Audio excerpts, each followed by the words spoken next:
নিয়েছে ভাই, এই যে ভাই এসে ভাই নলি একদম শেষ আর হ্যালো বন্ধুরা, চলে আসলাম খালাতো ভাই মামাতো ভাই সবাই মিলে গফরগাঁও রেল স্টেশনের পিছনে হালিম খেতে। এখানে হালিমগুলো অনেক সুস্বাদু, আমি প্রায় এসে খাই। চলেন পরিচয় করিয়ে দিই লোকটাকে। কে এই হালিম বিক্রেতা?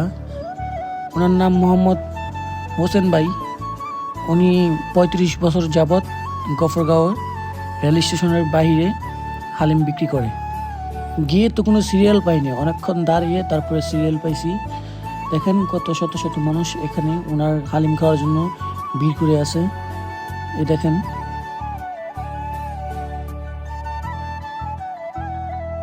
এটা ৬০ টাকা,